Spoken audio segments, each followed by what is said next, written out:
પ્રિય વૈષ્ણવો, શું આપને ક્યારેય એવું લાગે છે કે મારે સેવા તો કરવી છે, પણ સમય કે સંજોગો સાથ નથી આપતા? શું આપનું મન વલોવાયા કરે છે કે મારાથી સેવા બની શકતી નથી, તો હવે મારે શું કરવું? તો આજનો આ સત્સંગ ખાસ આપના માટે જ છે. પ્રિય વૈષ્ણવો, જય શ્રી કૃષ્ણ.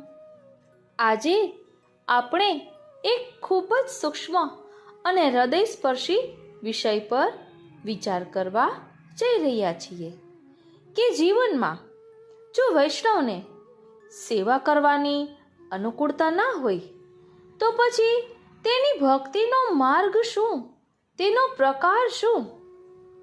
પુષ્ટિ માર્ગમાં સેવા એ જીવનનો પ્રાણ છે, પરંતુ દરેક સમયે દરેક પરિસ્થિતિમાં બહારથી સેવા શક્ય બને જ એવું નથી. ત્યારે શું ભક્તિ અટકી જાય છે? શું પ્રભુથી જોડાણ નબળું પડી જાય છે? ના, એવું કદી નથી. શ્રી મહાપ્રભુજીએ દેવી જીવો માટે માત્ર સેવા જ નહીં પણ કથા પક્ષનો પણ એક દિવ્ય અને સહજ માર્ગ દર્શાવ્યો છે. ભક્તિવર્ધિની અને નિરોધ લક્ષણ જેવા ગ્રંથોમાં શ્રી મહાપ્રભુજીએ સમજાવ્યું છે કે જ્યારે બાહ્ય સેવા શક્ય ન બને ત્યારે આંતરિક રીતે પ્રભુમાં કેવી રીતે સ્થિર થવું. અંતરમાં સેવા, મનન, ચિંતન, સ્મરણ અને પ્રભુમાં નિરોધ, આ બધું જ એવા સાધન છે જે ભક્તને સતત પ્રભુ સાથે જોડેલા રાખે છે. બાહ્ય હાથે સેવા ન થાય તો શું હૃદયમાં તો પ્રભુને પધરાવી શકાય ને? આજના આ સત્સંગમાં આપણે એ સમજવાનો પ્રયાસ કરીશું કે જેને સેવા કરવાની અનુકૂળતા નથી તેને કેવી રીતે અલૌકિકમાં આગળ વધવું, કેવી રીતે ધ્યાનાત્મિકા સેવા દ્વારા, મનન ચિંતન દ્વારા અને પ્રભુમાં નિરોધ દ્વારા પોતાના જીવનને પવિત્ર અને પુષ્ટિમય બનાવવું. તો ચાલો આ દિવ્ય સત્સંગમાં ભાવપૂર્વક શ્રી વલ્લભના જયઘોષ સાથે પ્રવેશ કરીએ અને હૃદયને એ રીતે તૈયાર કરીએ કે જે કંઈ સાંભળીએ એ માત્ર કાન સુધી નહીં પરંતુ આત્મા સુધી પહોંચે. બોલો શ્રી વલ્લભાધીશ કી જય. વાલા વૈષ્ણવો, જય શ્રી કૃષ્ણ. હું મનાતુરી આપ સર્વે વૈષ્ણવોનું આજના આ અલૌકિક સત્સંગમાં હાર્દિક સ્વાગત કરું છું. પ્રિય વૈષ્ણવો, શ્રી મહાપ્રભુજીએ કૃપા કરીને બ્રહ્મ સંબંધ કરાવી આપણામાં પુષ્ટિ ભક્તિનું બીજ રોપ્યું છે. આ બીજમાંથી અંકુર ફૂટે તે માટે અહંતા મમતાનો ત્યાગ અને ભગવદ્ કથાઓનું શ્રવણ તથા કીર્તન જરૂરી છે. શ્રી ઠાકોરજીમાં તેનાથી સુદૃઢ પ્રેમ થાય છે. પ્રેમી ભક્તે શ્રી ઠાકોરજીમાં પૂરેપૂરું મન લગાવી આજીવન સેવા અને કથામાં આસક્ત બનીને રહેવું જોઈએ. અને સેવા શક્ય ના હોય તો યથાશક્ય કથા શ્રવણ કીર્તન કરતા કરતા મનને શ્રી ઠાકોરજી સાથે જોડવાનો સતત પ્રયત્ન કરવો જોઈએ. લૌકિકમાંથી પ્રેમ દૂર થવો અને શ્રી ઠાકોરજીમાં પ્રેમ લાગવો એ ભગવત પ્રેમનું મુખ્ય લક્ષણ છે. ભગવત પ્રેમ જ્યારે સુદૃઢ બને ત્યારે તેને આસક્તિ કહેવાય છે. આસક્તિની અવસ્થામાં મન શ્રી ઠાકોરજીમાં લાગી જતા ઘરમાં બેચેની થાય છે અને શ્રી ઠાકોરજીનો સાક્ષાત અનુભવ થાય છે. આસક્તિ ઉત્કટ બનતા વ્યસન અવસ્થા સિદ્ધ થાય છે.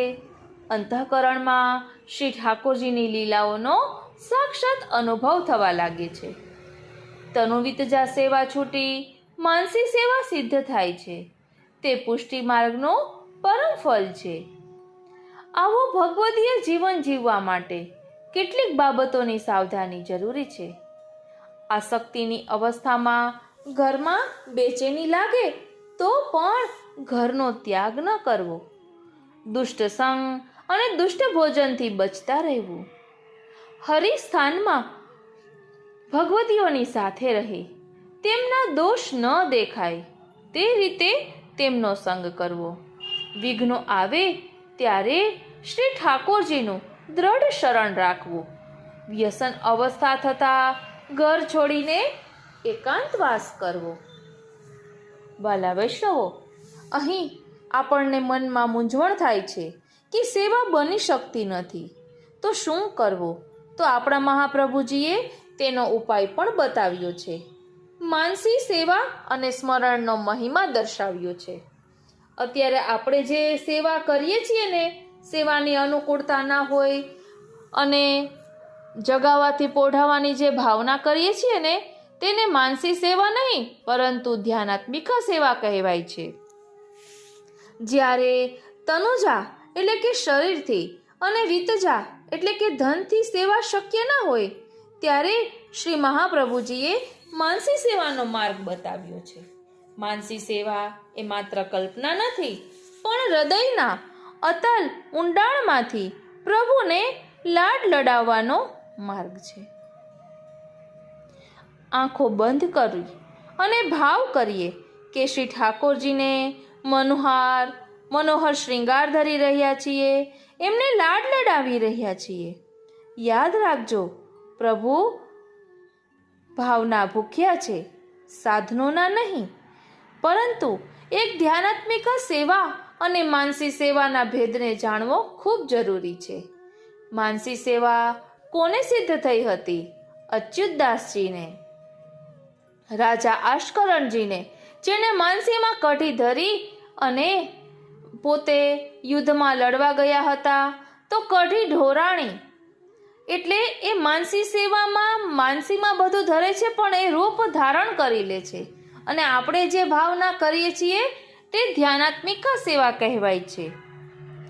એટલે સેવા બની શકતી નથી તો આ ધ્યાનાત્મિક સેવાનો પ્રકાર અનુસરવો જોઈએ.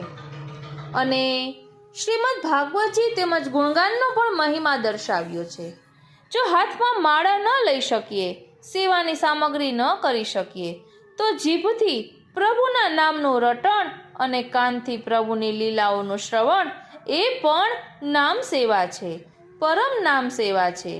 કહેવાય છે ને કે શ્રવણમ કીર્તનમ વિષ્ણુ સ્મરણમ પાદ સેવનમ.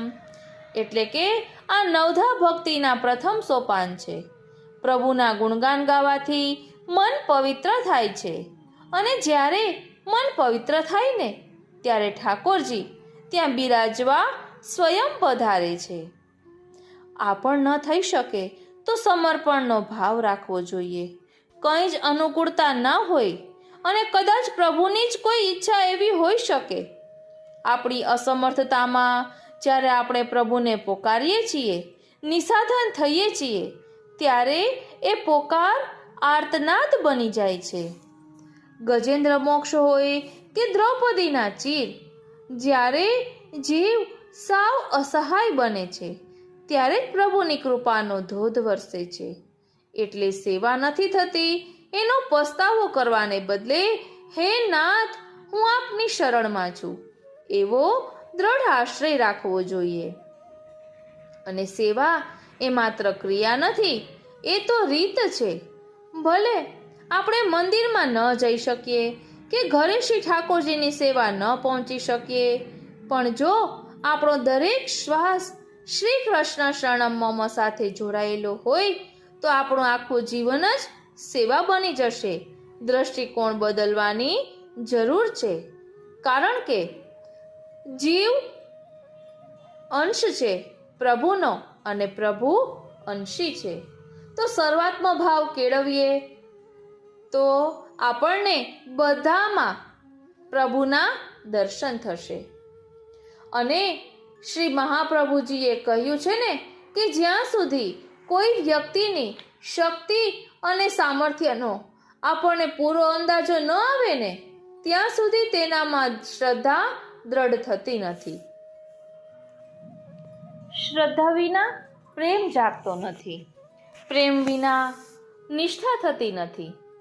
જ્ઞાનમાં અને કર્મમાં જેટલી નિષ્ઠા જરૂરી છે ને એટલી જ ભક્તિમાં પણ જરૂરી છે. નિષ્ઠા વિનાની ભક્તિ ભવાઈ બની જાય છે. તેથી ભક્તિ માટે ભગવાનની શક્તિ, સામર્થ્ય અને સ્વરૂપને સારી રીતે જાણી સમજી લેવા ખૂબ જરૂરી છે. શક્તિ, સામર્થ્ય અને સ્વરૂપના જ્ઞાનને શાસ્ત્રની પરિભાષામાં મહાત્મ્ય જ્ઞાન કહેવાય છે. મહાત્મ્ય એટલે મહિમા. મહિમા જાણીએ એટલે માન જન્મે. માનમાંથી પ્રેમ જન્મે. તેથી શ્રી મહાપ્રભુજીએ જેમની ભક્તિ કરવી છે એવા ભગવાન શ્રી કૃષ્ણનો મહિમા સુપેરે જાણવા માટે કથા શ્રવણ અને કીર્તનનો માર્ગ બતાવ્યો. ભગવત કથાઓનું શ્રવણ શ્રદ્ધાપૂર્વક કરવાથી ભગવાનનું સ્વરૂપ સમજાય છે. તેમના વિશેની શંકા કુશંકા દૂર થાય છે. તેઓ કોઈ મહામાનવ નથી, પણ સાક્ષાત પરબ્રહ્મ પરમાત્મા જ છે એ સત્ય દ્રઢ થાય છે. એમની શક્તિ અને સામર્થ્યનું જ્ઞાન થતાં તેમના સેવક બનવાની તત્પરતા વધે છે. સ્વામી તરીકે એમનો સ્વીકાર કરવા આપણું મન સજ્જ બને છે. તેમનું શરણ સ્વીકારીએ છીએ. ભગવાન શ્રી કૃષ્ણની કથાઓના શ્રવણથી તેમના માટે આપણા મનમાં જે શ્રદ્ધા જાગે છે તે શ્રદ્ધાને તેમનું કીર્તન પ્રેમમાં ફેરવે છે. અને કીર્તનમાં શબ્દોની સાથે સૂર, લય અને તાલ મળે છે. તેમાંથી સંગીત પ્રગટે છે. સંગીતમાં મનને એકાગ્ર કરવાની અને આનંદ આપવાની શક્તિ છે. તેથી ભક્ત કવિઓ કીર્તન દ્વારા તેમના અને ભક્તોના મનને પ્રભુમાં તન્મય કરી શકતા હતા. આજે પણ કીર્તનનું શ્રવણ અને કીર્તન આપણા મનને આનંદપૂર્વક પ્રભુમાં તન્મય કરી દે છે.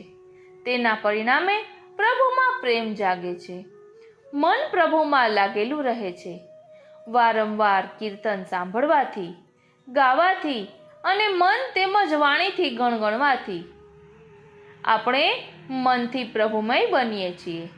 માટે શ્રી મહાપ્રભુજીએ આજ્ઞા કરી કે કથા શ્રવણની સાથે કીર્તનને જોડવું જરૂરી છે. કીર્તન વિનાનું કથા શ્રવણ ભૂલાઈ જશે. કથા વિનાનું કીર્તન માત્ર સંગીત બની જશે. કથા શ્રવણ અને કીર્તન પરસ્પરના પૂરક છે. બંને આપણને કૃષ્ણમય બનાવે છે, મનને ભક્તિમય બનાવે છે. શ્રીમદ ભાગવતજીના પહેલા સ્કંધમાં ભાગવતજીના વક્તા અને શ્રોતાઓ બતાવ્યા છે. શ્રી મહાપ્રભુજી સમજાવે છે કે શ્રી સુખદેવજી અને રાજા પરીક્ષિત ઉત્તમ વક્તા શ્રોતા છે. એટલો અધિકાર શ્રી વેદવ્યાસજી અને શ્રી નારદજીનો પણ ન હતો, કારણ કે શ્રી સુખદેવજી અને રાજા પરીક્ષિતમાં પૂર્ણ વૈરાગ્ય અને પૂર્ણ શ્રદ્ધા હતા. કથા શ્રવણ અને કીર્તન માટે પૂર્ણ વૈરાગ્ય અને શ્રદ્ધા જરૂરી છે. તો જ મન કથા શ્રવણ કીર્તન સાત્વિક બને છે. એટલે અહીં વૈરાગ્ય એટલે શું? ઘર છોડીને જતા રહીએ એ વૈરાગ્ય? તો કહે છે ના, વૈરાગ્ય એટલે અનન્યતા. દ્રઢઈન ચરણન કેરો ભરોસો. વાલા વૈષ્ણવો, એટલે જ આપણા શ્રી મહાપ્રભુજી સ્મરણનો ખૂબ સુંદર ભાવ આપણને સમજાવે છે કે સ્મરણ કોને કહેવાય. પ્રિય વૈષ્ણવો, આપણા શ્રી મહાપ્રભુજી આજ્ઞા કરે છે કે જપે મર્યાદા, ધ્યાને પુષ્ટિ. એટલે ભગવત સ્વરૂપનું, ભગવદ લીલાનું, ભગવત ગુણોનું ધ્યાન કરવું એનું નામ પુષ્ટિ છે. શ્રી આચાર્યચરણ આજ્ઞા કરે છે કે સ્મરણની પૂર્વ ભૂમિકા કીર્તન છે. સ્મરણ ક્યારે થાય? કાનથી સાંભળ્યું હોય ત્યારે થાય, મોક્ષથી કીર્તન કર્યું હોય તો તેનું સ્મરણ થાય. માટે આપ આજ્ઞા કરે છે કે પ્રભુનું હંમેશા લીલાના અનુસંધાન પૂર્વક સ્મરણ કરવું.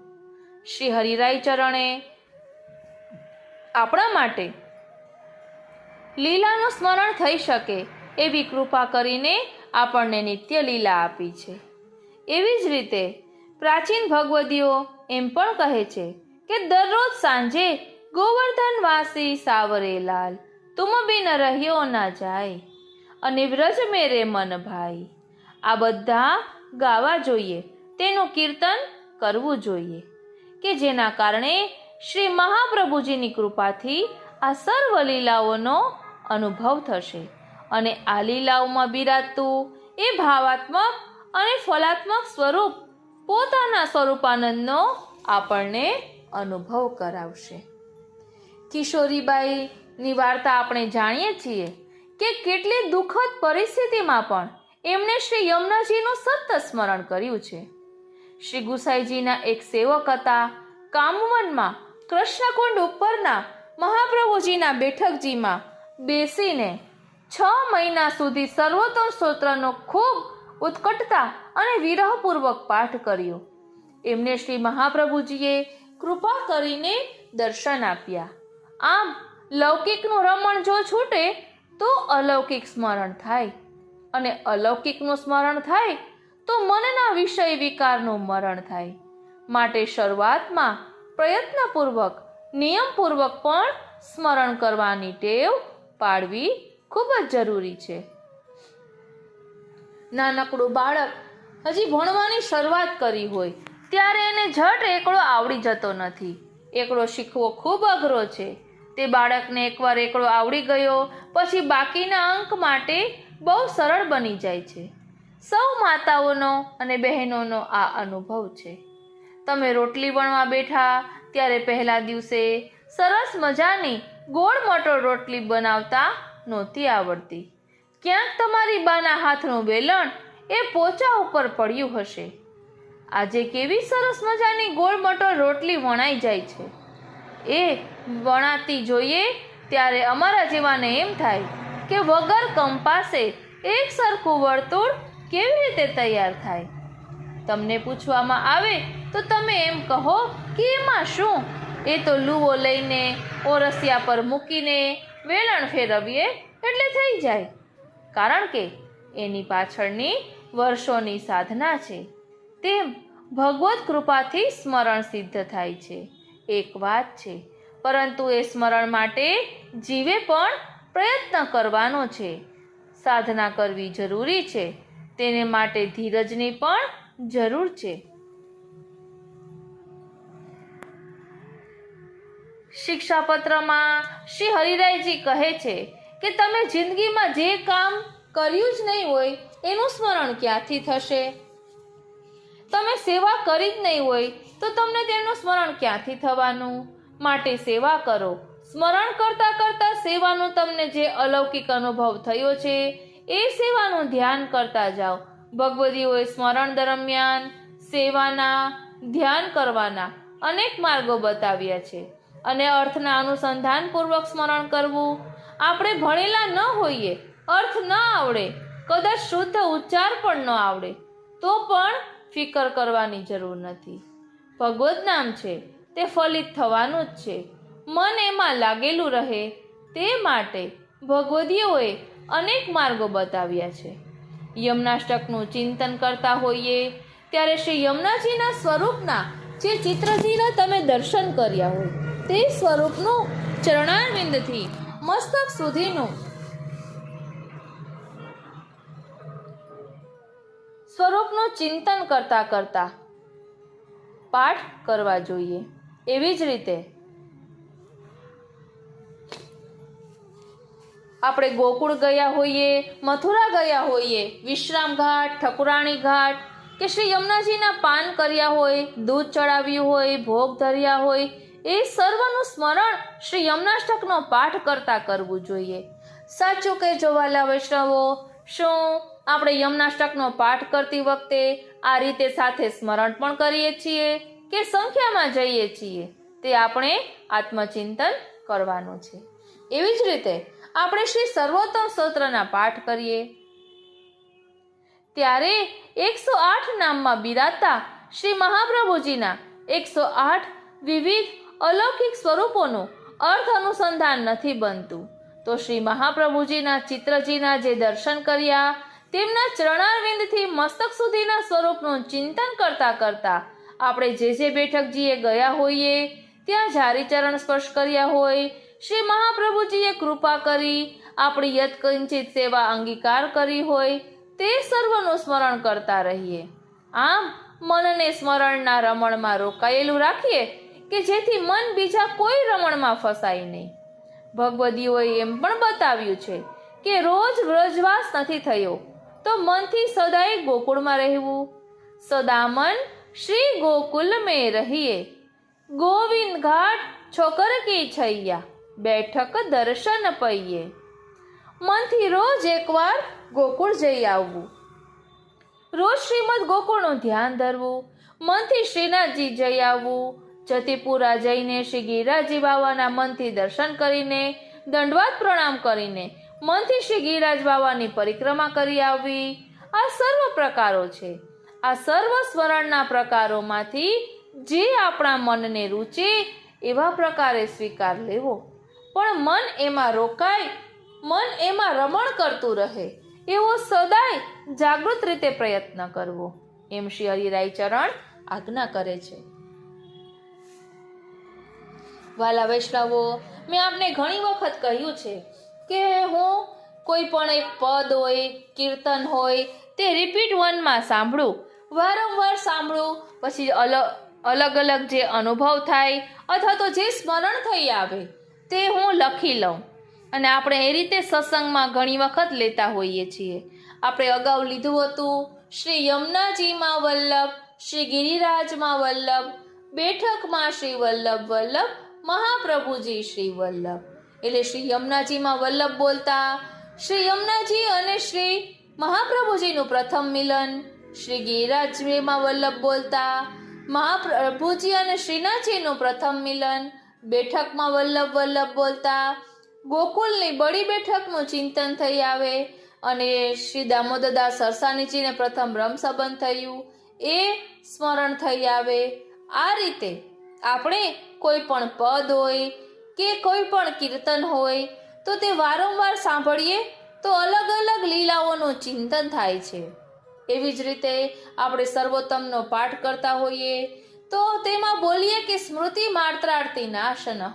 એટલું બોલતા તો શ્રી દામોદરદાસ સરસાનીજીનું ચિત્રજી આપણી આંખો સામે આવે અને ઝરૂખામાંથી કેવું ઝંપલાવ્યું હતું એ પ્રસંગ યાદ આવે કે મહાપ્રભુજીની રાહ જોતા તે ઝરૂખામાં બેઠા રહેતા, કે જેમના સ્મરણ માત્રથી આરતીનો નાશ થાય છે એવા શ્રી વલ્લભ પ્રભુ છે.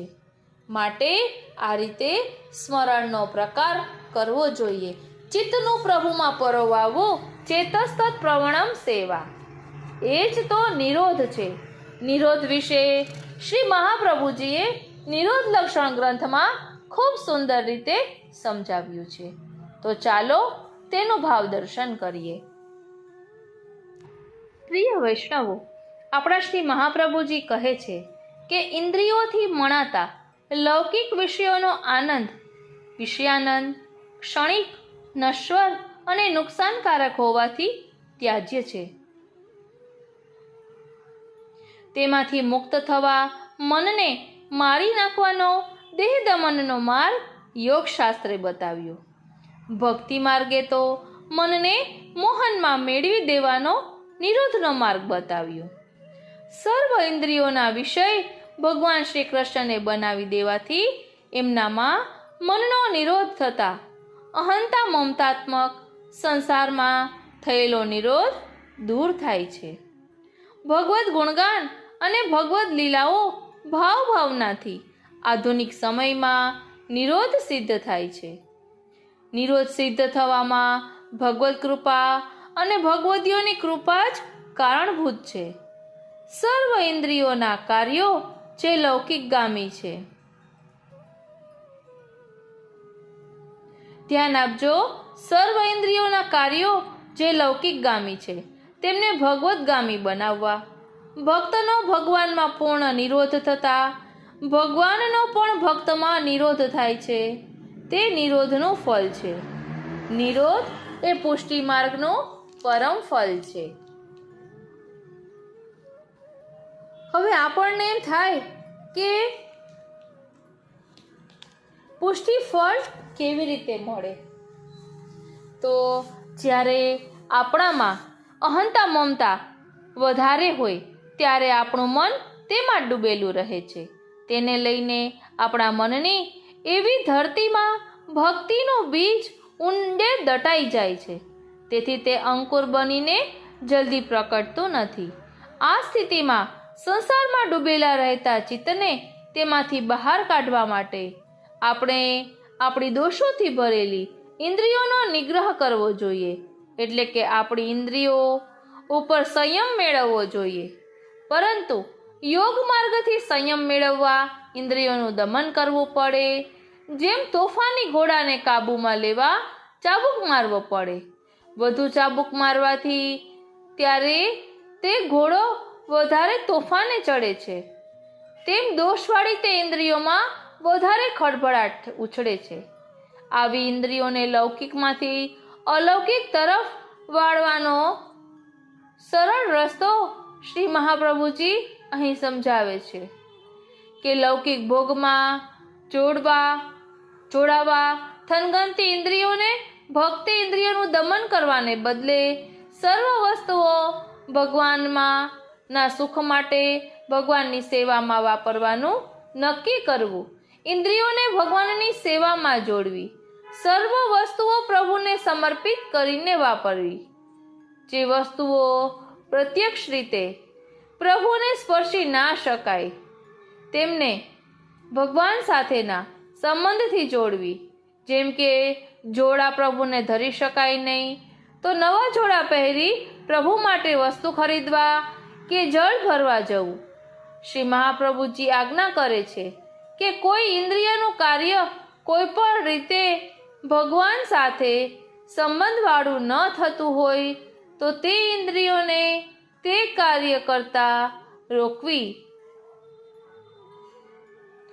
લગ્ન પણ વિષય ભોગ માટે ન કરતા ભગવત સેવામાં સહાયક પત્ની અને સંતાન મળે તે હેતુથી જ કરવું અને તે હેતુથી જ લગ્ન જીવન જીવવું અને પત્ની તથા સંતાનો સાથે પણ આ જ હેતુથી લાગણીનો સંબંધ રાખવો. મળત્યાગ જેવી ક્રિયાઓ પણ સેવામાં સ્વસ્થતા બની રહે એ હેતુ વિચારીને કરવી જોઈએ. એટલે દ્રષ્ટિ તો બધા પાસે છે, પણ દ્રષ્ટિકોણ એટલે આપણે આપણો દ્રષ્ટિકોણ કેળવવાનો છે. લૌકિકમાં મન ન રાખતા અલૌકિક તરફ વાળવાનું છે, જેનો ઉપાય શ્રી હરિરાય મહાપ્રભુજીએ નિત્ય લીલામાં દર્શાવ્યો છે. શું કહ્યું છે આપે? પ્રાત સમય ઉઠી વ્રજબાલા ગાવતી મંગલ ગીત રસાલા કરી શ્રૃંગાર મથનિયા ધોવે અપનો અપનો દહિયો વિલોવે મથન કરે મોહન જશ ગાવે સુમિર સુમિર હરિગુણ સચુપાવે માખન મિશ્રી દહિયો મલાઈ ઓટ્યો દૂધ કપૂર મિલાઈ. એટલે ગોપીજનોનું દરેક કાર્ય પ્રભુમય છે. ઘરનું કામ કરતા પણ ગુણગાન તો શરૂ જ છે, ચાલુ જ છે. બસ આપણે પણ એ જ બાબતને હૃદયમાં ધારણ કરી લેવાની છે, પલ પલ જીવી લેવાનું છે. કારણ કે આ સમય આમનામ રેતની જેમ વ્યતીત થઈ રહ્યો છે. યમનું તેડું ક્યારે આવશે તેની કોઈને ખબર નથી. તો માત્ર હૃદયમાં ધૈર્ય ધારણ કરી અને અલૌકિકમાં આગળ વધવું જોઈએ. બોલો શ્રી વલ્લભાધીશ કી જય. વાલા વૈષ્ણવો, જય શ્રી કૃષ્ણ. પુષ્ટિ સાહિત્ય ખજાનામાં વ્રજ માધુર્ય પુસ્તક કે જેમાં પૂજ્યપાદ ગોસ્વામી 108 શ્રી દ્વારકેશલાલજી મહારાજ શ્રીના દિવ્ય વચનામૃતોનું સંકલન છે, તેનું ભાવદર્શન આજે આપણે કરીશું. આપણે સમજીશું લલિત વ્રજદેશ ગિરિરાજ રાજે. શ્રી ગિરિરાજીનું મહાત્મ્ય, ગોલોકધામમાં પ્રાકટ્ય, શ્રી ગિરિરાજીનું સ્વરૂપ, આ બધું જ ભાવદર્શન આજે આપણે આજના સત્સંગમાં કરીશું. હું મન આતુરી આપ સર્વે વૈષ્ણવોનું આજના આ અલૌકિક સત્સંગમાં હાર્દિક સ્વાગત કરું છું. લલિત વ્રજદેશ ગિરિરાજ રાજે વ્રજભૂમિમાં આવેલા શ્રી ગોવર્ધન. વાલા વૈષ્ણવો, વ્રજભૂમિમાં આવેલા શ્રી ગોવર્ધન ગિરિરાજનું સુંદર વર્ણન ભક્ત કવિ શ્રી ચતુર્બુદ્ધદાસજીએ આ પદમાં કર્યું છે. લલિત વ્રજદેશ ગિરિરાજ રાજે ઘોષ સીમંતની સંગગિરિ વરધરન કરત નિત કેલી તહા કામલાજે ત્રિવિધ પવન સંચરે સુખદ ઝરે ના ઝરે લલિત સૌરભ સરસ મધુપ ગાજે લલિત તરુ ફૂલ ફલિત ખટ ઋતુ સદા ચતુર્ભુજ દાસ ગિરિધર સમાજે. ભાવાર્થ: લલિત મનોહર એવા વ્રજ પ્રદેશમાં શ્રી ગિરિરાજી શોભે છે. ત્યાં શ્રી રાધિકાજી સાથે શ્રી ગિરધરલાલ નિત્ય વિહાર કરે છે. તેથી એમની શોભા પાસે કામદેવ પણ ઝાંખા પડે છે. ત્યાં 3 પ્રકારના શીતળ પવન વાય છે. સુખદ ઝરણા વહે છે. પુષ્પોની મીઠી સુગંધ રેલાય છે. તેથી ભ્રમરો ગુંજારવ કરે છે. રમણીય વૃક્ષો પર ફળ ફૂલ લચી પડ્યા છે. ત્યાં એક સાથે 6 ઋતુઓ પ્રકટ છે. આવા શ્રી ગિરિરાજીમાં સમગ્ર લીલા પરિકર સહિત શ્રી ગિરધરલાલ સદા બિરાજે છે. માટે કહ્યું, લલિત વ્રજદેશ ગિરિરાજ રાજે. શ્રી ગિરિરાજજીનું ગોલોકધામમાં પ્રાકટ્ય. ગર્ગ સંહિતાના ગિરિરાજ ખંડના 9મા અધ્યાયમાં શ્રી નારદજીએ બહુલાશ્વ નામના રાજાને શ્રી ગિરિરાજજીના ગોલોકધામમાં થયેલ પ્રાકટ્યનો પ્રસંગ ખૂબ જ સુંદર રીતે કહ્યો છે. પૂર્ણ પુરુષોત્તમ શ્રી કૃષ્ણચંદ્ર પ્રભુએ પોતાના રમણ માટે પોતાના સ્વરૂપમાંથી શ્રી ગોલોકધામ પ્રકટ કર્યું. ત્યારે સૌપ્રથમ કમળના તંતુ સમાન ગૌર વર્ણના શ્રી શેષજીને પ્રકટ કર્યા. શ્રી શેષજીના મધ્ય ભાગમાં ગોલોકધામ પ્રકટ થયું. પ્રભુના ચરણારવિંદમાંથી 3 પ્રવાહે વહેનારા ગંગાજી પ્રકટ થયા. પ્રભુના ડાબા હૃદય પ્રદેશમાંથી શ્રી યમુનાજી પ્રકટ થયા. પ્રભુના 2 ઘૂંટણોમાંથી સમસ્ત રાસમંડળ પ્રકટ થયું. આમ પ્રભુના વિવિધ અંગમાંથી સકલ લીલા સૃષ્ટિ પ્રકટ થઈ. પ્રભુ પૂર્ણ પુરુષોત્તમ સ્વરૂપે પોતાની સમગ્ર લીલા સૃષ્ટિ સાથે ગોલોકધામમાં બિરાજી રાસવિલાસ કરવા લાગ્યા. એક દિવસ રાસલીલામાં પ્રસન્ન થયેલા પોતાના પ્રિયતમ પ્રભુને નિરખીને શ્રી રાધિકાજીએ વિનંતી કરી, આપ આજ્ઞા કરો તો આપની પાસે એક માંગણી કરું. હે રાધે, તમે જે માંગશો ને તે હું અવશ્ય આપીશ. પ્રભુ અહીં શ્રી યમુનાજીને કિનારે વૃંદાવનની નિકુંજોની સમીપમાં આપણા રાસવિલાસને યોગ્ય એક મનોહર એકાંત સ્થળ આપ સિદ્ધ કરો. આપનો મનોરથ જરૂર પૂર્ણ થશે. પ્રભુ આવા એકાંત સ્થળનો વિચાર કરતા શ્રી યમુનાજીના કિનારે બિરાજ્યા. પોતાના નેત્રરૂપી કમળોથી તેઓ પોતાના હૃદય કમળમાં આ રાસભૂમિને યોગ્ય સ્થાનનો વિચાર કરતા ચિંતન કરવા લાગ્યા. તે જ સમયે શ્રી કૃષ્ણના હૃદયમાંથી ગોપિકાઓના પ્રેમરૂપી રસના પ્રવાહની સાથે અત્યંત પ્રકાશિત તેજનો પુંજ પ્રકટ થયો. વૃંદાવનની તે રાસભૂમિમાં આ તેજપુંજ પર્વતના સ્વરૂપે વધવા લાગ્યો અને વિસ્તરવા લાગ્યો. ત્યાં સુંદર ઝરણાઓ વહેવા લાગ્યા. મનોહર ગુફાઓ નિર્માણ પામી. કદમ, આસોપાલવ, આંબા જેવા વૃક્ષો અને લતાઓ શોભવા લાગ્યા. તેનું વર્ણ અને તેજ રત્નો જેવું શોભતું હતું. તે વિવિધ ધાતુઓથી યુક્ત હતો. ક્ષણભરમાં તે 1 માઇલ લાંબો, પહોળો, ઊંચો, અનેક માઇલ લાંબો, પહોળો અને ઊંચો થયો. જેમ મહેલ ઉપર સુવર્ણના કળશ શોભે ને તેમ તેના ઉપર 100 શિખરો શોભવા લાગ્યા. ગોલોકધામના વાસીઓ તેને ગોવર્ધનને શતશૃંગના નામે ઓળખવા લાગ્યા. આમ અચાનક તેને પ્રકટ થયેલ જોઈ ગોલોકવાસીઓને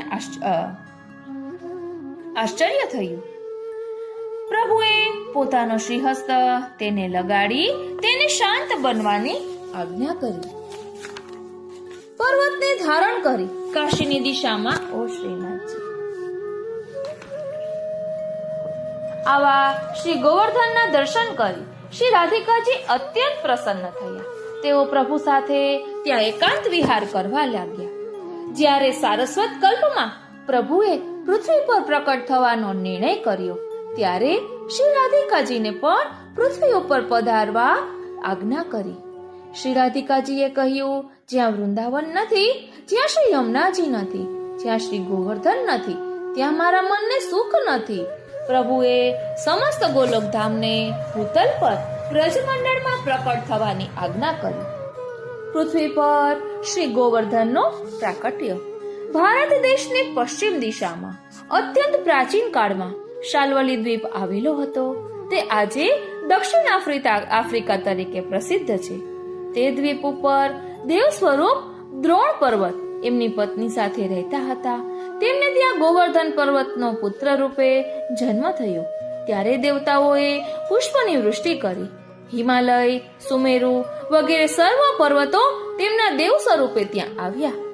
તેમણે શ્રી ગોવર્ધન પર્વતને નમસ્કાર કરી એમની પ્રદક્ષિણા કરી, વૃંદાવનમાં વિધિપૂર્વક પૂજન કરી એમની સ્તુતિ કરતા પ્રભુના અત્યંત પ્રિય છો, માટે તમે અહીં પણ અમારા સર્વ પર્વતોમાં શ્રેષ્ઠ છો. તેથી અમે આપને રાજથી ગિરિરાજ કહીશું. વૃંદાવનના ચિહ્નોથી શોભતા અને ગોલોકના મુકુટરૂપ એવા આપને અમે નમન કરીએ છીએ. આપણે પણ નમન કરીએ. પૂર્ણ પુરુષોત્તમના છત્રરૂપ એવા તમને અમે વંદન કરીએ છીએ. ત્યારથી શ્રી ગોવર્ધન પર્વત પૃથ્વી પર શ્રી ગોવર્ધન શ્રી ગિરિરાજજીના નામે પ્રસિદ્ધ થયા. શ્રી ગોવર્ધનનું વ્રજમાં આગમન. એક વખત પુલસ્ત્ય ઋષિ તીર્થયાત્રા કરતા શાલ્મલી દ્વીપમાં આવ્યા. તેમણે દ્રોણ પર્વતને કહ્યું કે હે દ્રોણ, તમે સર્વ પર્વતોના પતિ છો.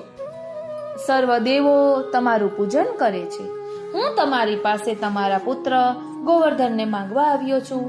ભારતમાં કાશી નગરીમાં વિશ્વનાથ ભગવાન બિરાજે છે. ત્યાં સાક્ષાત ગંગાજી છે. ત્યાં મૃત્યુ પામનારનો તરત જ મોક્ષ થાય છે, પરંતુ ત્યાં કોઈ પર્વત નથી. હું ગોવર્ધનને કાશી નગરીમાં ગંગાજીના કિનારે રાખીશ અને તેની એકાંત કંદરામાં બેસીને હું તપ કરીશ. માટે તમે મને ગોવર્ધન પર્વત આપો. દ્રોણે કહ્યું, હે મહામુનિ, મારો પુત્ર ગોવર્ધન મને અત્યંત પ્રિય છે, પરંતુ હું તમારો સ્વભાવ જાણું છું. તમારા શાપના ડરથી હું તમને ગોવર્ધન આપું છું. ગોવર્ધને કહ્યું, હે મહામુનિ, હું 8 ગાઉ લાંબો છું, 2 ગાઉ ઊંચો છું અને 5 ગાઉ પહોળો છું. તમે મને કેવી રીતે લઈ જશો?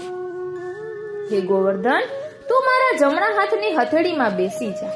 મારા તપના તેજથી તને સુખ થાય તેવી રીતે હું તને કાશી નગરી સુધી લઈ જઈશ. હે મુનિ, તમે જે સ્થળે પૃથ્વી પર મને મૂકશો ને ત્યાંથી પછી હું ઉઠીશ નહીં. આ મારી પ્રતિજ્ઞા છે.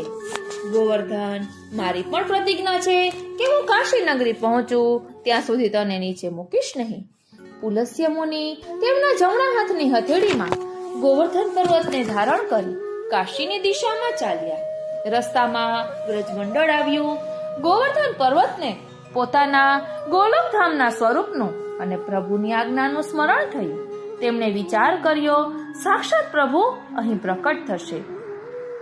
આ વ્રજમંડળમાં બાળ લીલા, કિશોર લીલા, દાન લીલા, રાસ લીલા, માન લીલા અને અનેકવિધ લીલાઓ કરશે.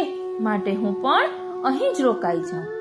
ગોવર્ધન પર્વતે પોતાના દેહનો ભાર ખૂબ જ વધાર્યો.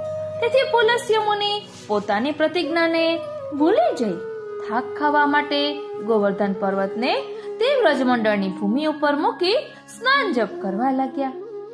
મુનિએ પાછા આવી ગોવર્ધનને ઉઠાવવા માંડ્યો, પરંતુ તે જરાય ખસક્યો જ નહીં. મુનિએ ખૂબ બળ વાપર્યું. ત્યારે ગોવર્ધને મુનિને યાદ અપાવી કે મેં પ્રતિજ્ઞા કરી હતી કે તમે પૃથ્વી પર જ્યાં મને મૂકશો ત્યાંથી હું ઉઠીશ નહીં. પુલસ્ત્ય મુનિ ખૂબ ગુસ્સે થયા. તેમણે ગોવર્ધન પર્વતને શાપ આપ્યો કે તે મારી ઈચ્છા પૂરી કરી નથી, માટે તું દરરોજ 1 તલ જેટલો ઘટતો જઈશ. આમ શાપ આપી પુલસ્ત્ય મુનિ કાશી તરફ ગયા. ગોવર્ધન પર્વત સદાકાળ વ્રજમાં જ રહ્યા. હવે શ્રી ગિરિરાજજીનું મહાત્મ્ય. શ્રી ગુસાઈજીના સેવક મોહનદાસ ગોપાલપુરમાં રહેતા હતા અને ગોવિંદકુંડમાં નિત્ય નહાવા જતા. ગોપાલપુરથી શ્રી ગિરિરાજ ચડીને ગોવિંદકુંડ બાજુ ઉતરતા. એક દિવસ ઉતરવાના રસ્તા ઉપર ગોબર પડ્યું હતું, તેથી તે વૈષ્ણવ બીજી બાજુ ઉતર્યા. તે શ્રી ગુસાઈજીએ જોયું. શ્રી ગુસાઈજીએ માથું હલાવ્યું. પછી મોહનદાસે શ્રી ગુસાઈજીને દંડવત કરીને માથું હલાવવાનું કારણ પૂછ્યું. શ્રી ગુસાઈજીએ કહ્યું, તમે શ્રી ગિરિરાજજી ઉપર કારણ વિના ચાલો છો અને પગથી ખૂંદો છો. તમે શ્રી ગિરિરાજજીનું મહાત્મ્ય કંઈ જાણતા નથી. આ સાંભળીને બીજા વૈષ્ણવોએ શ્રી ગુસાઈજીને શ્રી ગિરિરાજજીનું મહાત્મ્ય બતાવવાની વિનંતી કરી. શ્રી ગુસાઈજીએ પદ્મપુરાણની કથા કહી.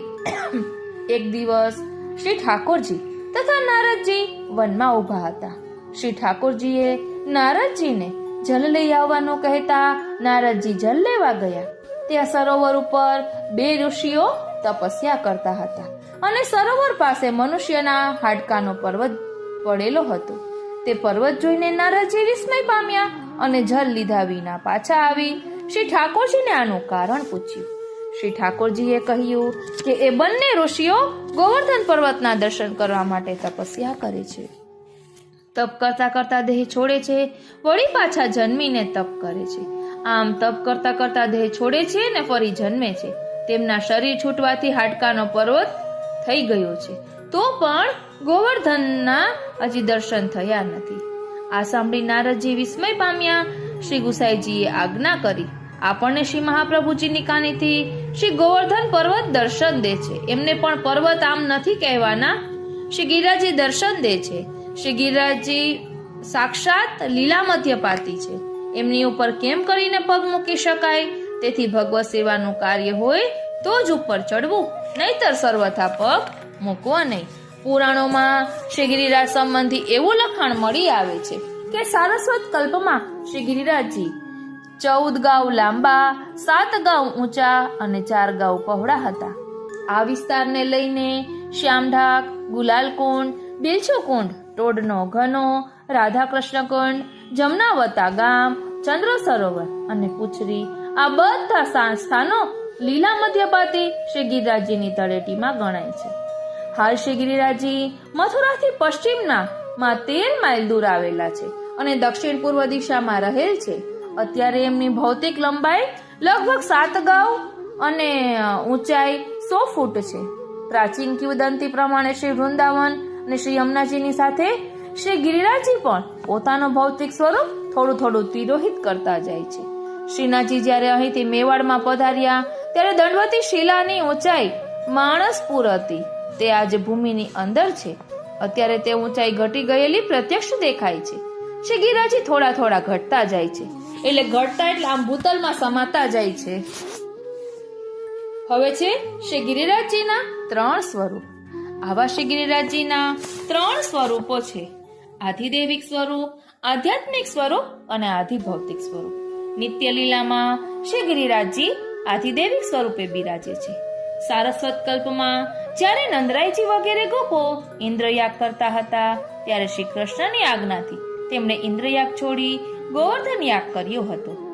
પ્રભુની આજ્ઞા પ્રમાણે શ્રી ગિરિરાજજીને અન્નકૂટનો ભોગ ધર્યો ત્યારે હું જ પર્વત છું એવી આજ્ઞા કરતા શ્રી ગિરિરાજજીમાંથી સાક્ષાત પ્રભુ પ્રકટ થયા અને એમણે 1000 હસ્ત ધારણ કરી વ્રજ ભક્તોએ ધરાવેલો ભોગ અંગીકાર કર્યો હતો. આમ આધિદૈવિક સ્વરૂપે શ્રી ગિરિરાજજી નિત્ય લીલામાં 2 સ્વરૂપ ધારણ કરીને બિરાજે છે. શ્રી ગિરિરાજજીનું એક સ્વરૂપ ભગવત ભક્તનું છે. તેઓ સૌ ભગવત ભક્તોના શિરોમણી ગણાય છે, તેથી તેઓ હરિદાસવર્ય કહેવાય છે. આ રૂપે તેઓ સદાકાળ પ્રભુની સેવામાં તત્પર રહે છે. ગૌચારણ માટે પધારેલા પ્રભુને બિરાજવા માટે નિકુંજો સિદ્ધ કરે છે.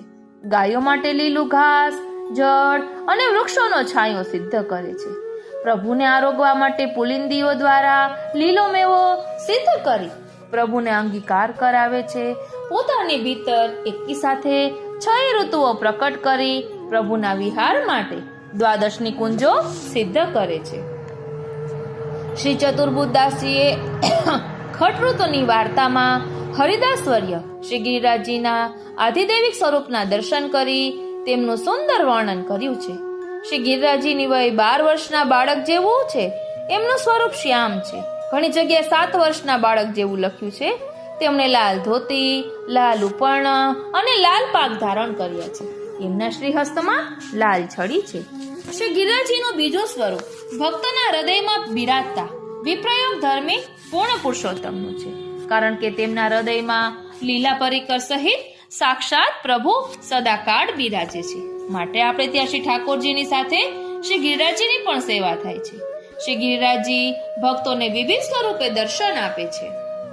શ્રી મહાપ્રભુજીના 84 કૃપાપાત્ર વૈષ્ણવોમાં અચ્યુતદાસ ગૌડ બ્રાહ્મણ નામના એક વૈષ્ણવ થઈ ગયા. તેમને શ્રી ગિરિરાજજી ઉપર ખૂબ શ્રદ્ધા હતી. તેઓ દર મહિને શ્રી ગિરિરાજજીની 2-4 પરિક્રમા કરતા. એક વખત શ્રી મહાપ્રભુજીએ તેમને આજ્ઞા કરી, તમે એક સાથે શ્રી ગિરિરાજજીની 3 પરિક્રમા કરો. ઘણીવાર પ્રયત્ન કર્યા પછી જ્યારે એક વખત તેમણે એક સાથે 3 પરિક્રમા કરી ત્યારે તેમને શ્રી ગિરિરાજજીએ ગ્વાલ સ્વરૂપે, પછી સિંહ સ્વરૂપે અને છેલ્લે ગાય સ્વરૂપે દર્શન આપ્યા. શ્રી મહાપ્રભુજીએ આ 3 સ્વરૂપોનો ભાવ સમજાવતા તેમને આજ્ઞા કરી કે ગ્વાલ સ્વરૂપે શ્રી ઠાકોરજી પોતે હતા, સિંહ સ્વરૂપે શ્રી ગિરિરાજજી હતા અને તમે તેમનાથી ડર્યા નહીં એટલે તેઓ ગાય સ્વરૂપ બની ગયા. ઘણા વૈષ્ણવોને શ્રી ગિરિરાજજીના દર્શન નાગ સ્વરૂપે પણ થાય છે. શ્રી ગિરિરાજજીનું આધ્યાત્મિક સ્વરૂપ ગોલકધામમાં પ્રત્યક્ષ બિરાજે છે. પૃથ્વી ઉપર પણ કૃપાપાત્ર વૈષ્ણવોને તે સ્વરૂપે શ્રી ગિરિરાજજી અનુભવ આપે છે. શ્રી ગિરિરાજજીના આધ્યાત્મિક સ્વરૂપના દર્શન કરી શ્રી વલ્લભાખ્યાનમાં શ્રી ગોપાલદાસભાઈ ગાય છે કે પદ્મરાગ મરકત મણિસા સ્ફાટિક શ્રી ગોવર્ધન સોહે, બ્રહ્મા રુદ્ર ત્યાં કોમણ બાપડા શ્રી હરિના મન મોહે. આમ શ્રી ગિરિરાજજી માણેક, પોખરાજ, ઇન્દ્રનીલમણિ એમ વિવિધ મણિ અને સ્ફટિકથી શોભી રહ્યા છે. શ્રી મહાપ્રભુજીએ પણ પોતાના કૃપાપાત્ર વૈષ્ણવોને આ સ્વરૂપના દર્શન કરાવ્યા છે. શ્રી ગિરિરાજજી ભક્ત મનોરથ પૂરક પણ છે. તેઓ પોતાના ભક્તોનું દુઃખ સહન કરી શકતા નથી. એમનું હૃદય અત્યંત સુકોમળ છે. પછી જે ભક્ત જેવી ઈચ્છા કરે છે તેવું ફળ શ્રી ગિરિરાજજી તરત જ કૃપા કરીને આપે છે. શ્રી ગિરિરાજજીનો આવો પ્રકટ પ્રતાપ આજે પણ ઘણા વૈષ્ણવો અનુભવે છે.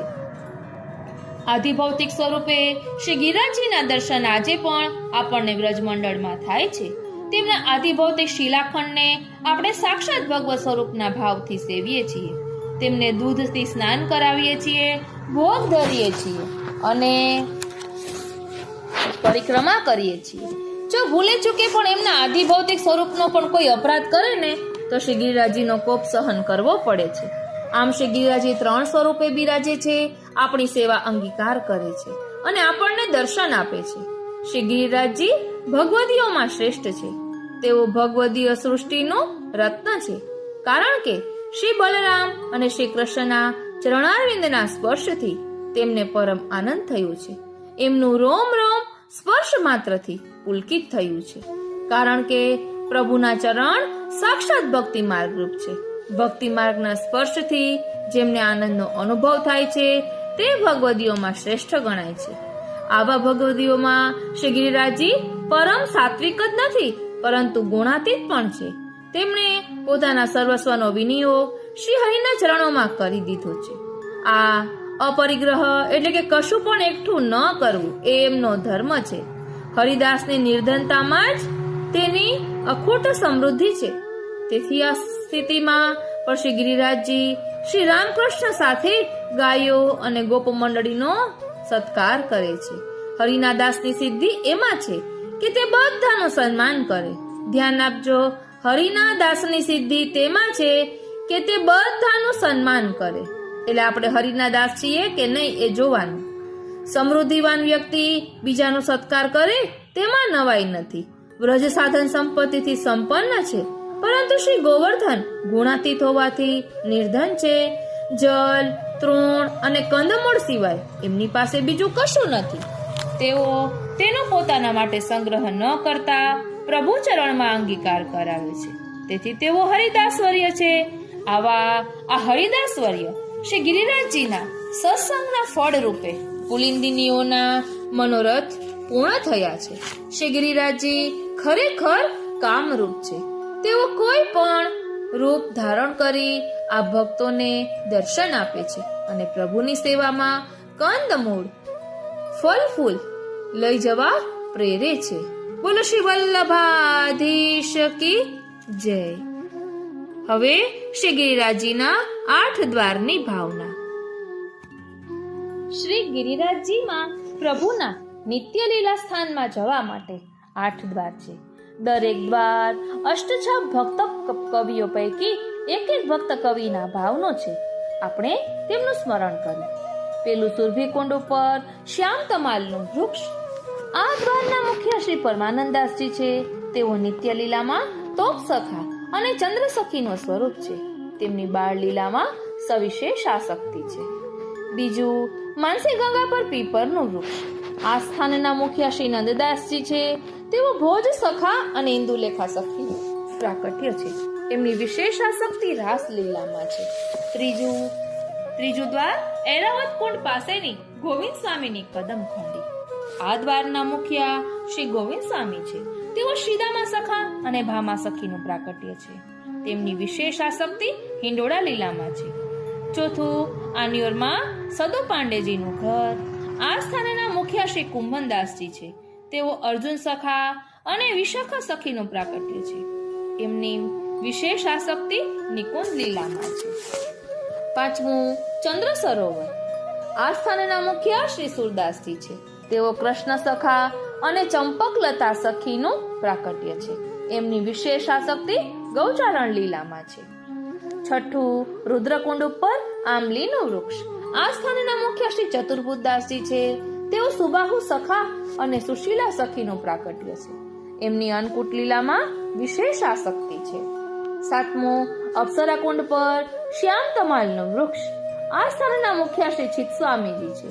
તેઓ સુબલ સખા અને પદ્મા સખીનું પ્રાકટ્ય છે. પ્રભુની રસયુક્ત લીલામાં તેમની આસક્તિ છે.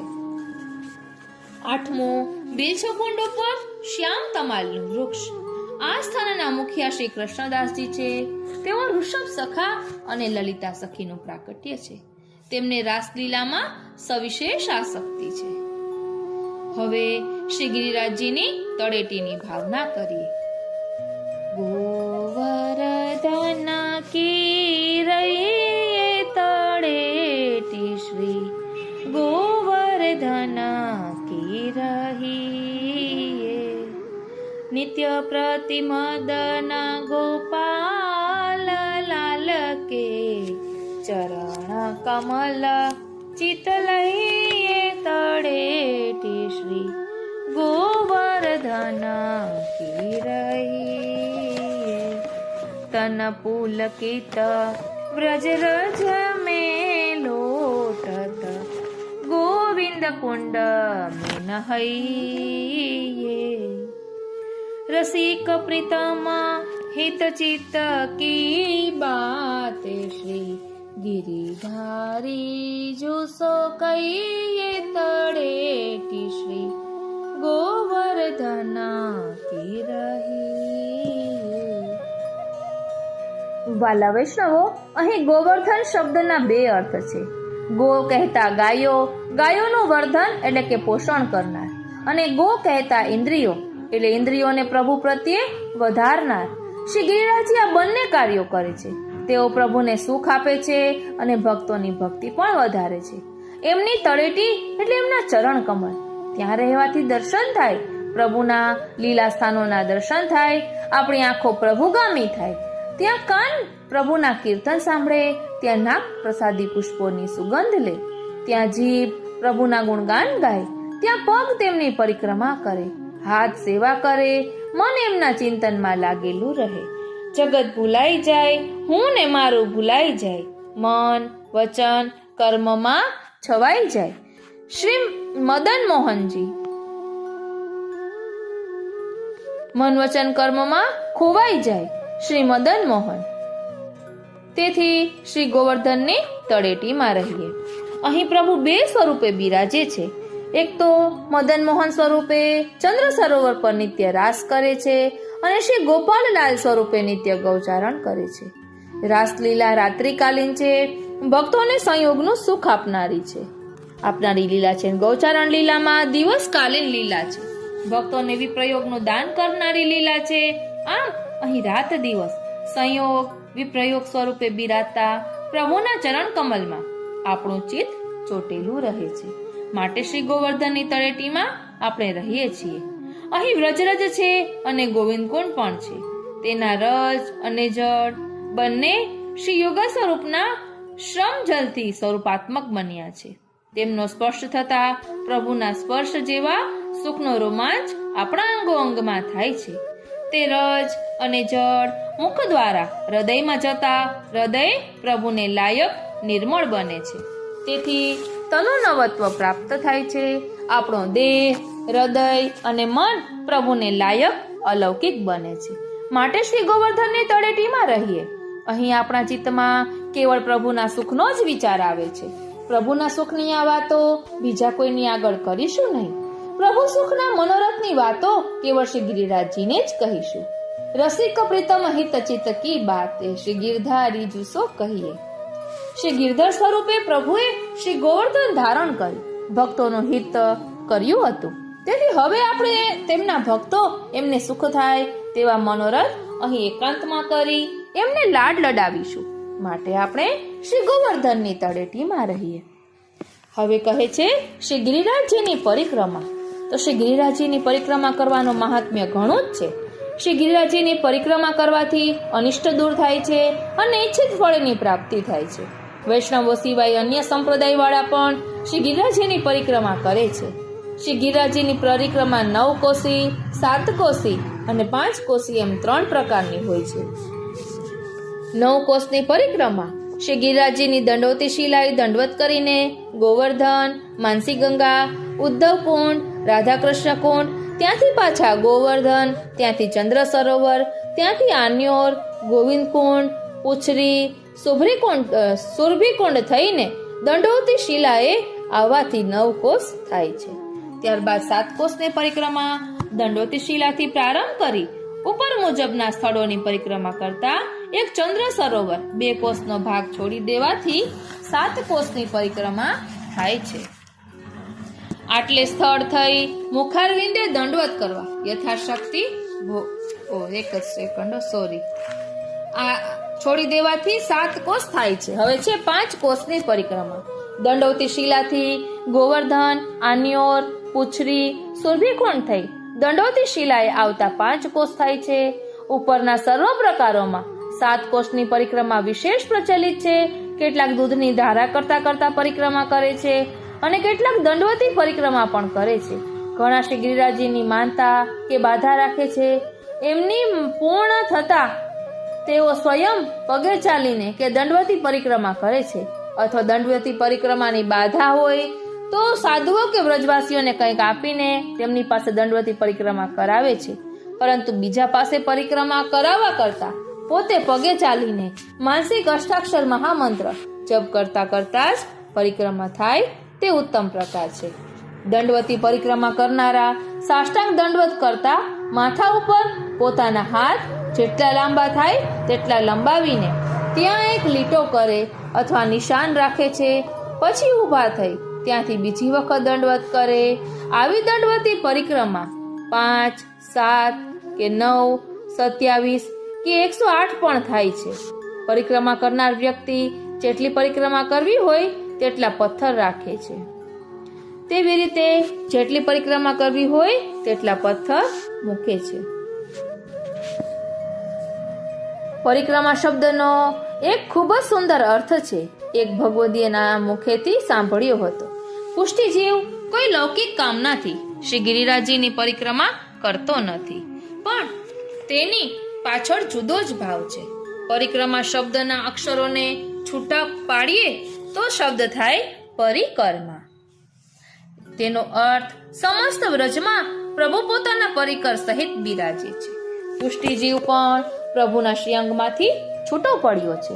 માટે પરિક્રમા કરતા પુષ્ટિજીવ પ્રભુને વિનંતી કરે છે કે પ્રભુ મને આપના પરિકરમાં સમાવી લો. કેવો સુંદર ભાવાત્મક અર્થ છે.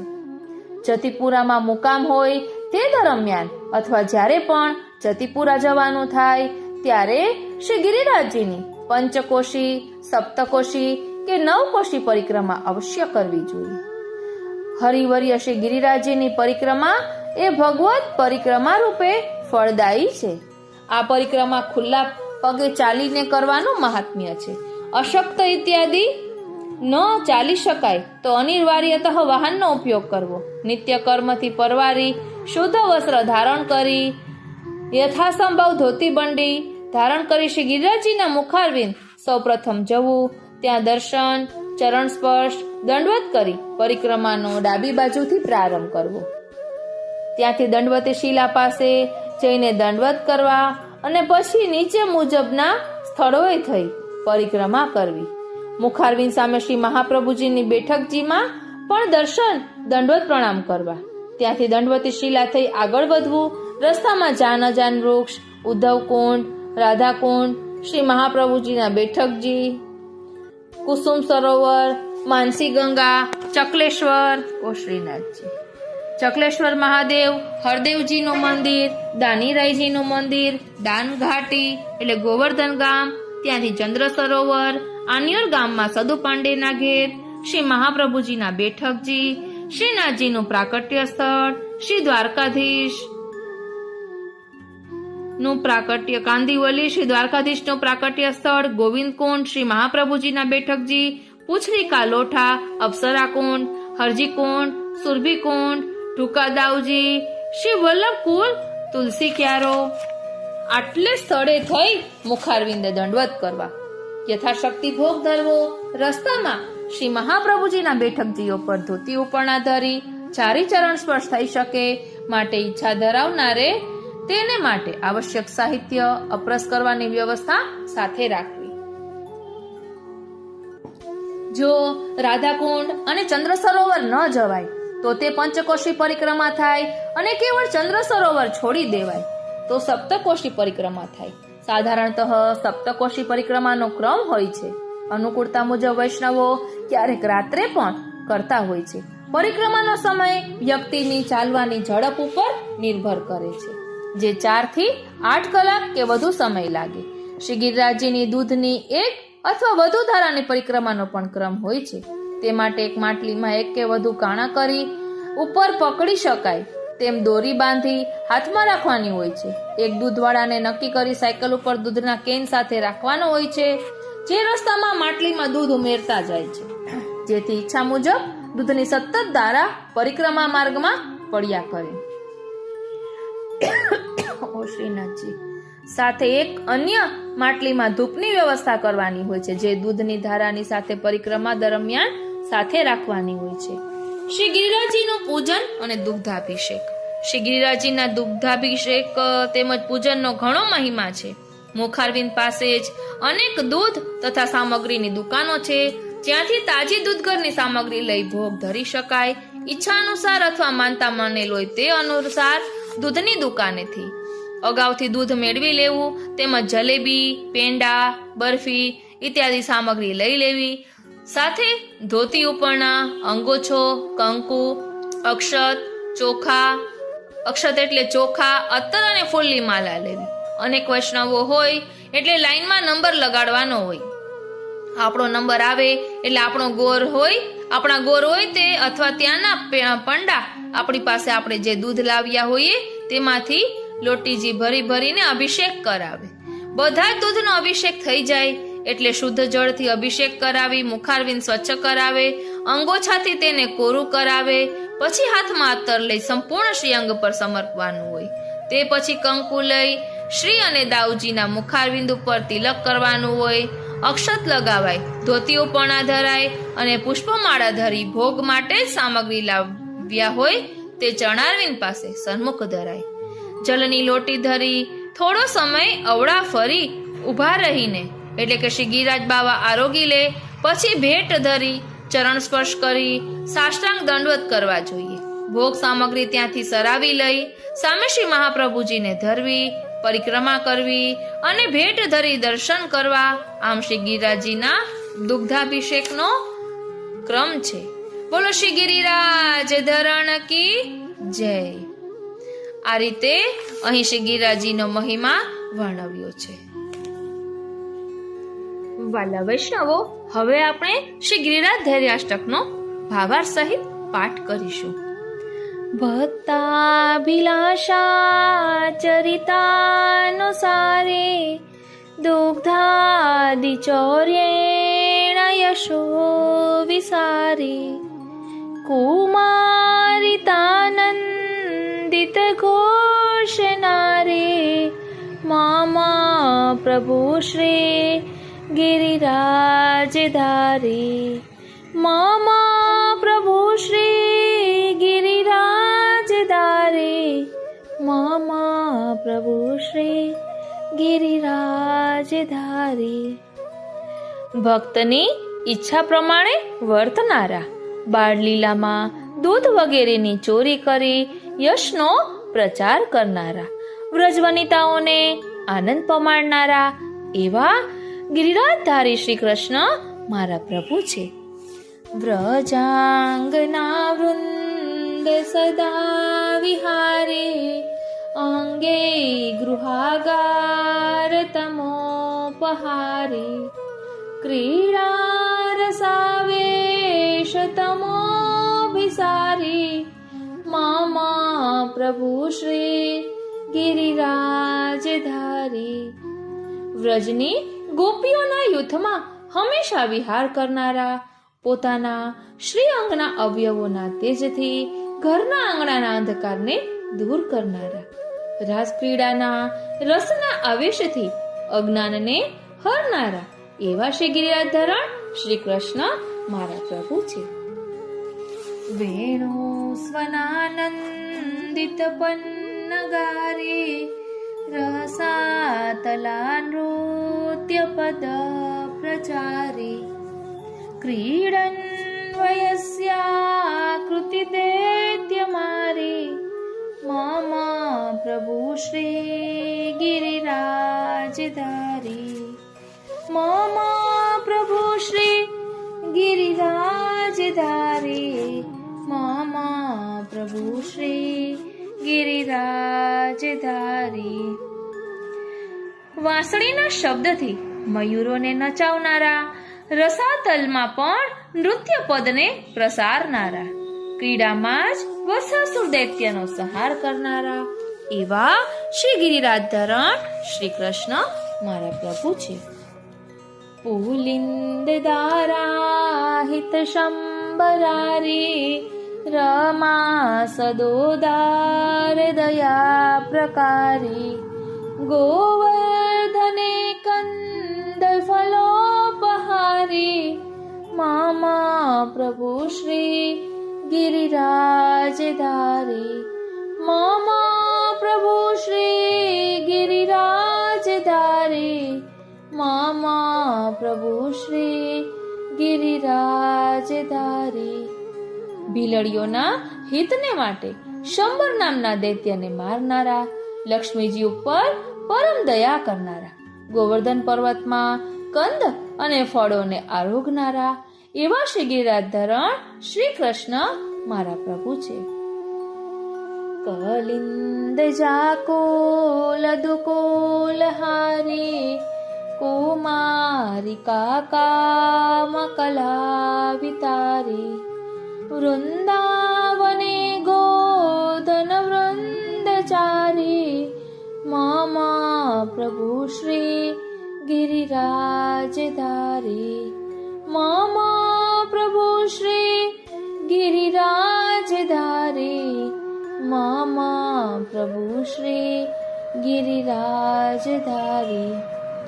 યમુનાજીના તીર ઉપર કુમારિકાઓના ચીરને હરણ કરનારા, તેમને કામકલાપૂર્વક મનોરથોનું દાન કરનારા, વૃંદાવનમાં ગાયોના ટોળામાં ફરનારા એવા શ્રી ગિરિરાજધરણ શ્રી કૃષ્ણ મારા પ્રભુ છે.